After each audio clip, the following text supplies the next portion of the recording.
तुमच्याकडे 3 ते 10 संचालकांचे आहेत, त्यांची क्षमता मानण्याने आपण बघू. त्यानंतर जसं तुमचं काम वाढेल तसं तुम्हाला काही एम्प्लॉई कर्मचारी पण ठेवावं लागतं.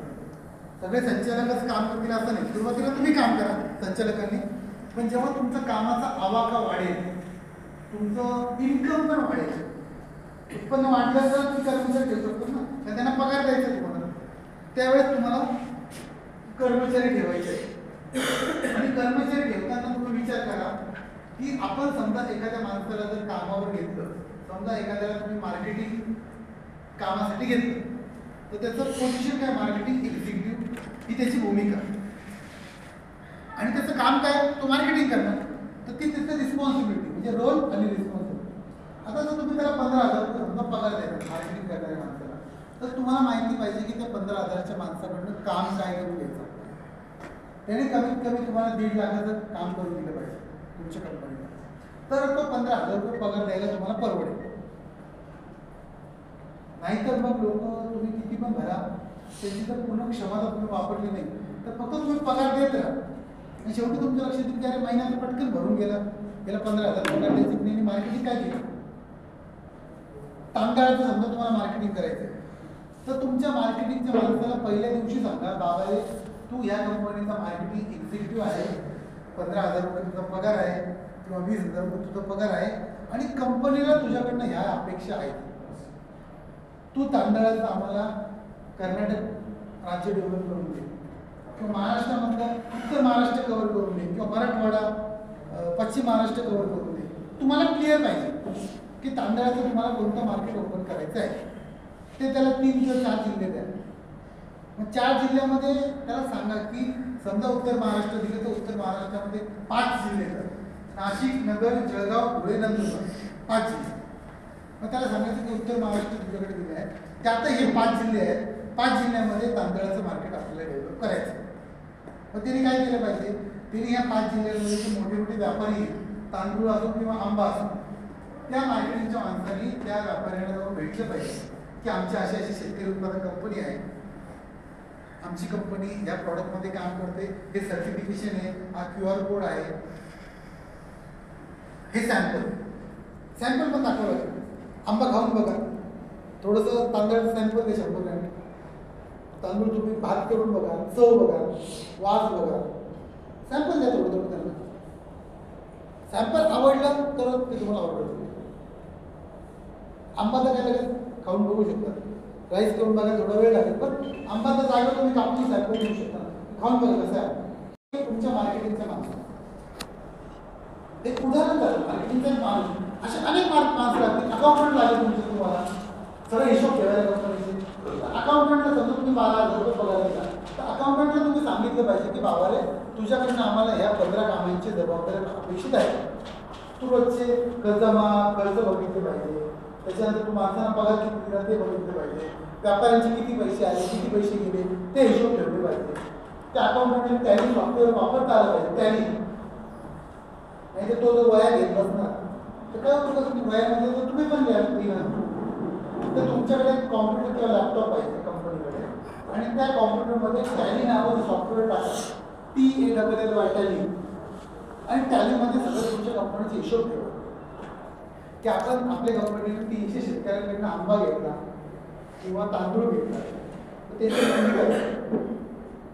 शेतकऱ्याचं नाव, गाव, तालुका, जिल्हा, मोबाईल नंबर, कोणता क्रॉप कुठलं आहे, आंबा किंवा राईस, व्हरायटी कोणती, व्हरायटीचा उल्लेख, क्षेत्र किती आहे त्या शेतकऱ्यांचं, क्षेत्राचा उल्लेख, माल किती घेतला, किती टन, किती क्विंटल त्याचा उल्लेख, आणि पुढे रेट किती. हे सगळं तुमच्या कॉम्प्युटरमध्ये डेटा फिक्स झाला पाहिजे. हे सगळं तुमचं अकाउंट. जर कॉम्प्युटर तुमच्याकडे नसेल तर रेकॉर्ड कसं मेंटेन करणार. तुमच्याकडे कॉम्प्युटर नसेल ना, पोरं आहेत ना, पोरांना सांगा, पोरं आहेत तर मग काय चिंताच नाही. आमची जे संचालक आहेत ना हुशार पोरं आहेत. अच्छा, चांगली गोष्ट आहे. तुमच्याकडे आहे ना, मला काय कळत नाही. कॉम्प्युटर लागेल तुम्हाला, तुमचे सभासद किती आहे? आमचे 413. 413 पैकी किती सभासदांचा तुम्ही माल घ्याल? तुमच्या तयारी किती माल घेण्याची? आमची पण या वर्षापासून सुरुवात आहे. त्या 2-4 लोकांचं आमचं आहे. तुमचा एरिया कोणता? सर आमचा तांदूळ इगतपुरी वगैरे. सर आमचा आता तांदूळ तयार आहे, आता तयार आहे तांदूळ, पण आम्हाला मार्केटची लाईन मिळाली नसल्यामुळे आमचा स्टोअर आहे.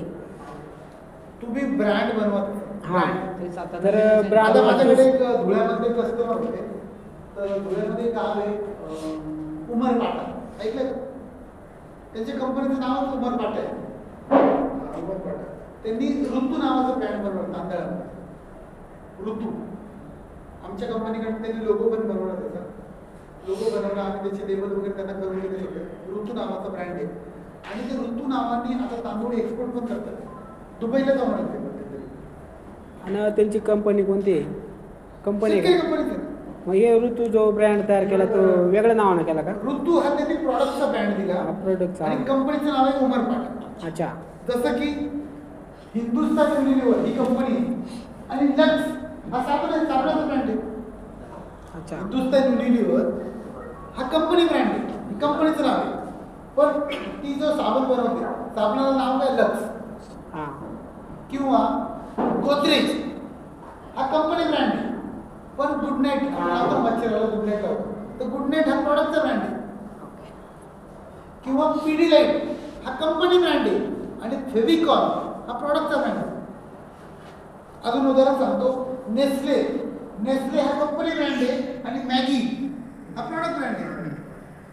तसं तुमची कंपनी वेगळी ठेवा आणि तुमच्या प्रॉडक्टला ब्रँड वेगळं नाव, त्या नावाने तुम्ही तुमचं राईस विका. तुमचा जो प्रश्न होता ना की आता आमचा राईस तयार आहे, हो.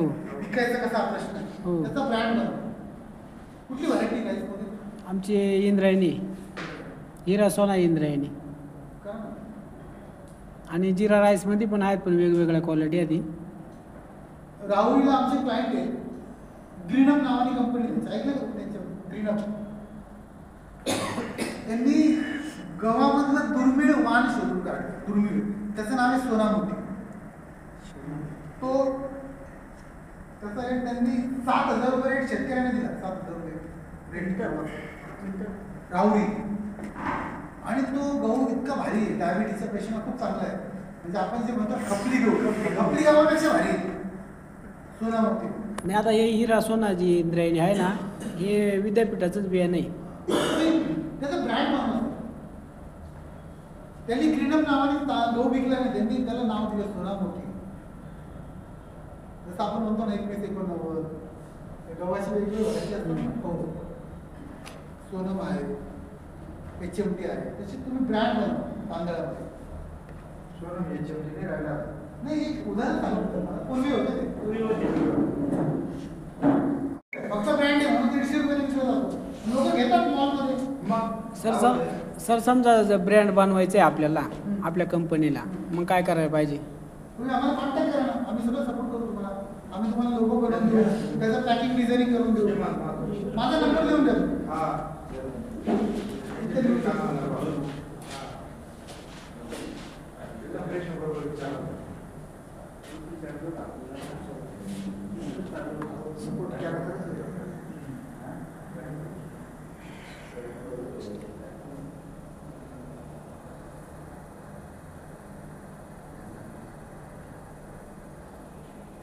मनोज दंडगव्हाळ.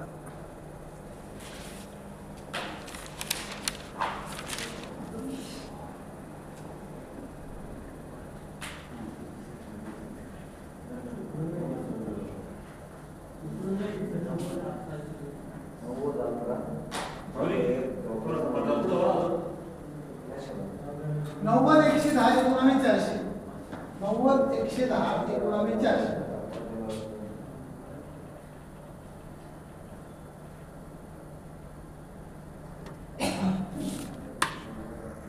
तुमचा टी टाइम किती वाजता? तुम्ही जाऊन विचारून द्या. सर समजा आम्ही चहा घेतच नाही. मी पण समजा ब्रँड बनवाय मग किती खर्च येईल? आपण बोलू ना, तुम्ही फोन करा. तरी पण अंदाजी म्हणजे आम्हाला तयारीत यायला नाही का? काय ते? साधारण ब्रँड बनवायला हां आता त्याच्यामध्ये ना लोगो बनवावा लागतो. हां तुम्हाला लेबल कसं बनवायचं आहे, डिझाईन कशी पाहिजे आहे, फोटोग्राफी त्याच्यात तुम्ही देणार आहात का फोटोग्राफी करायची आहे. कारण डिझाईन मध्ये फोटोग्राफी पण लागते ना. प्रत्यक्षात भेटायला पाहिजे. मग ते काय कसं बनवायचं त्याच्यावर चर्चा करावं लागतं. चालेल. तर आम्ही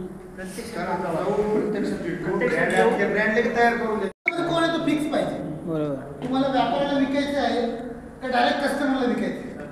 तुम्ही तांदूळ कोणाला विकणार सर? सर आम्ही आता कस्टमर शोधून विकणार आहे ते. तसं कस्टमर डायरेक्ट व्यापारी असेल व्यापारी नाही, का घरगुती वापरणार असेल. डायरेक्ट घरगुती वापरणार. मग तुमचं बिझनेस मॉडेल झालं B2C म्हणजे बिझनेस टू कस्टमर. आणि जर तुम्हाला होलसेल करायचं असेल तर त्याला म्हणतात B2B मार्केट म्हणजे होलसेल मार्केट.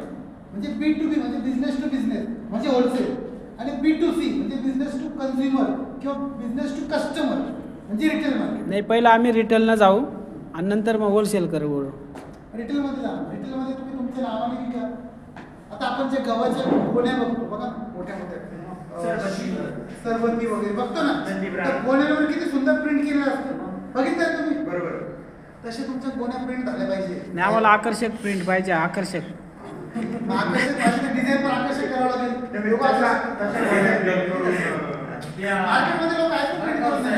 तुम्हाला पत्ते देऊन टाका त्यांचे. हो त्यांनी पाहिजे. तुम्हाला आपल्याकडे डिझाईन करून तिथेच आता करतो नेमकं प्रिंट करता येईल का त्या सर डिझाईन करून B2B का B2C होलसेल का रिटेल.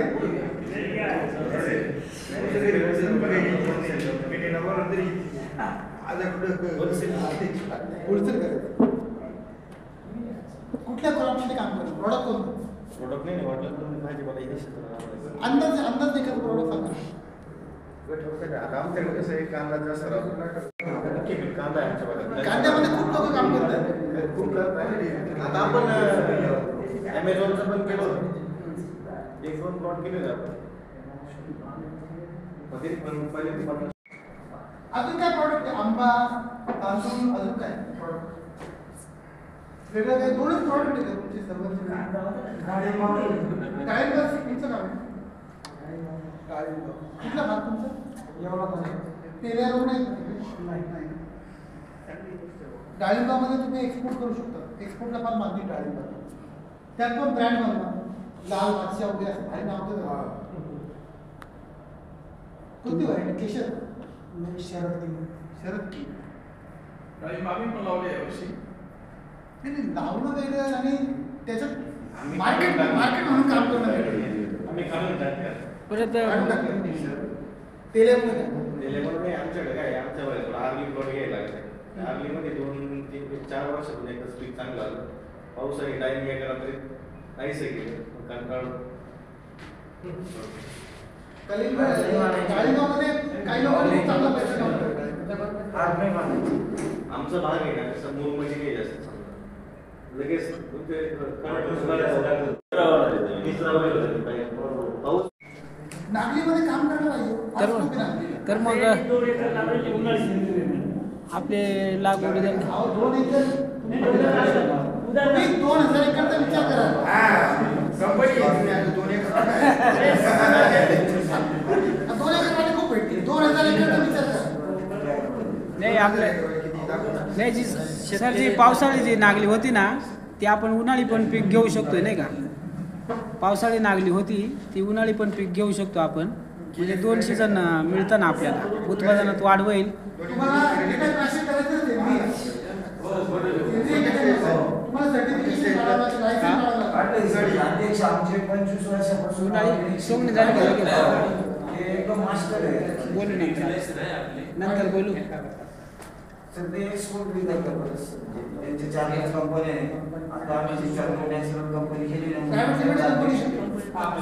झालंय ना ते सगळं समजलंय तुम्हाला. कंप्लेन्स जर कंप्लेन्स लेट झालं तर पर डे 80 ते 100 रुपये फाईन आहे.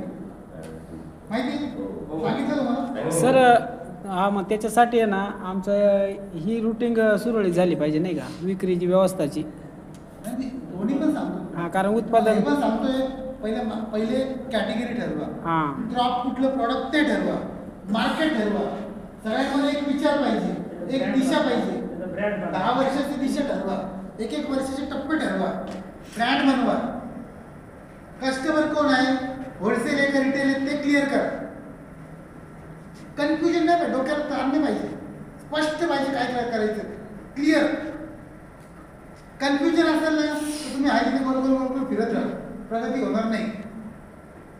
पिक्चर क्लिअर पाहिजे, मला कोणत्या दिशेने जायचंय, मी आज कुठे आहे, आमची कंपनी आज कुठे आहे आणि जायचं कुठे, दोन्ही गोष्टी क्लिअर पाहिजे. प्रश्न आहे सभासद तुम्हाला अडचण येणार त्याच्या बाबतीत? शंभर क्लिअर असेल. हा?